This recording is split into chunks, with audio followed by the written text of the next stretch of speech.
शास्त्री जी, मेरा पहला सवाल आपसे ये है कि हिंदू नववर्ष 1 जनवरी नहीं बल्कि चैत्र शुक्ल प्रतिपदा है।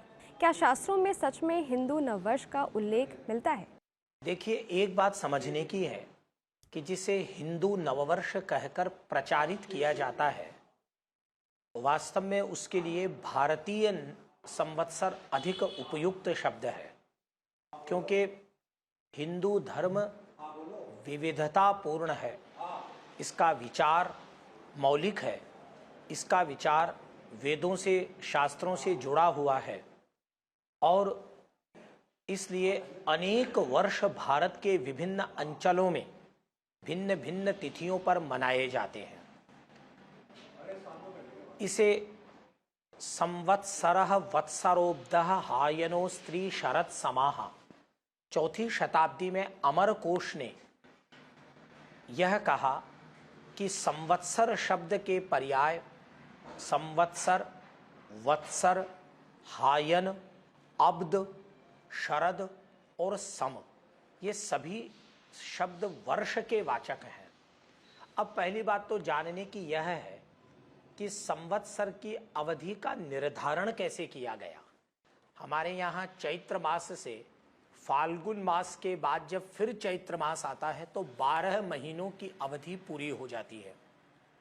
भले ही शक संवत्सर हो, भले ही विक्रम संवत्सर हो या अन्य देवर्षि संवत्सर, सप्तर्षि संवत्सर, श्री राम संवत्सर, युधिष्ठिर संवत्सर इत्यादि कोई भी संवत्सर हो, ये जानने की बात है कि सभी संवत्सरों में 12 महीने ही होते हैं और यह 12 महीनों के एक संवत्सर का क्रम सबसे पुराना है, जिसका सबसे पुरातन उल्लेख वेदों में है।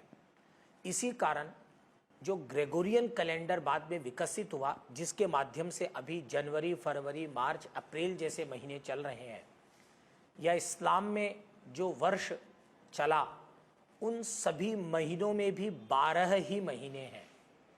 इसका तात्पर्य यह हुआ कि एक संवत्सर कहने का मतलब क्या है, संवत्सर किसे कहा जाता है, पहले यह जानना आवश्यक है।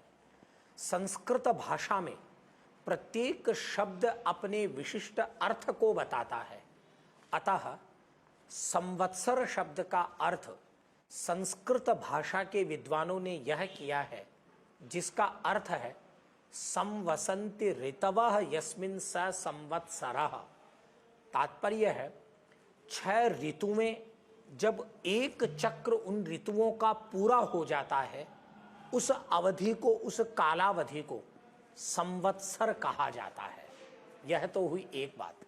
हमारे यहाँ संवत्सर वसंत से प्रारंभ होता है और जब होली आती है वर्ष के अंत में, उस समय भी वर्ष के अंत में संवत्सर में जब वर्ष का संवत्सर का अंत होता है तो वसंत ऋतु पुनः आ जाती है।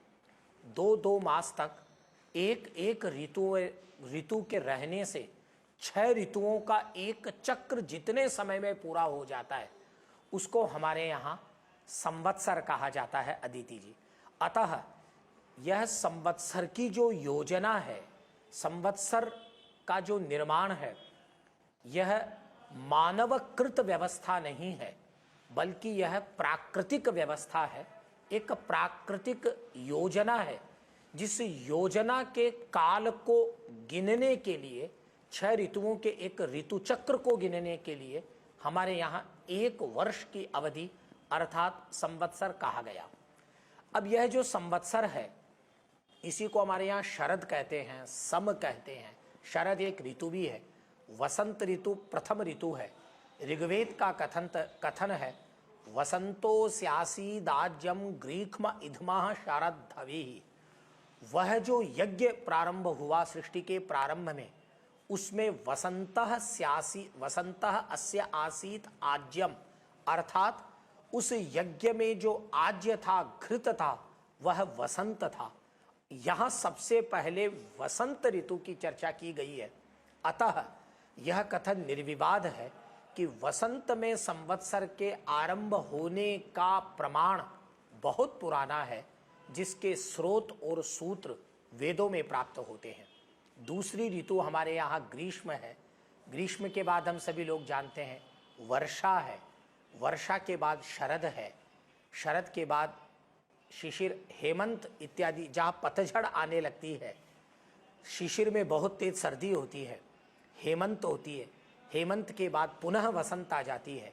इसलिए हमारे यहाँ जब चैत्र संवत्सर आरंभ होता है तो इसे वासंतिक संवत्सर कहा जाता है, और इस वसंत में मनाए जाने वाले संवत्सर के शुरुआती 9 दिन, जिन्हें चैत्रीय नवरात्र कहा जाता है, उन्हें वासंतिक नवरात्र भी कहा जाता है।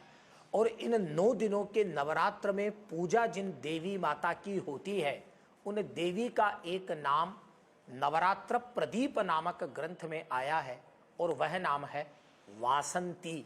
अर्थात देवी स्वयं वासंती के रूप में प्रकट होकर के अपने भक्तों से पूजा स्वीकार करती है।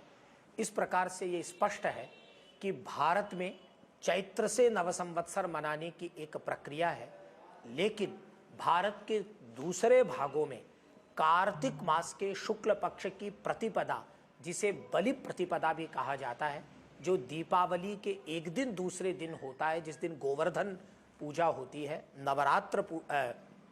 गोवर्धन पूजा होती है, जिस दिन अन्नकूट होते हैं, उस कार्तिक शुक्ल प्रतिपदा यानी बलि प्रतिपदा को भी गुजरात में एवं अन्यान्य प्रांतों में नव संवत्सर मनाया जाता है।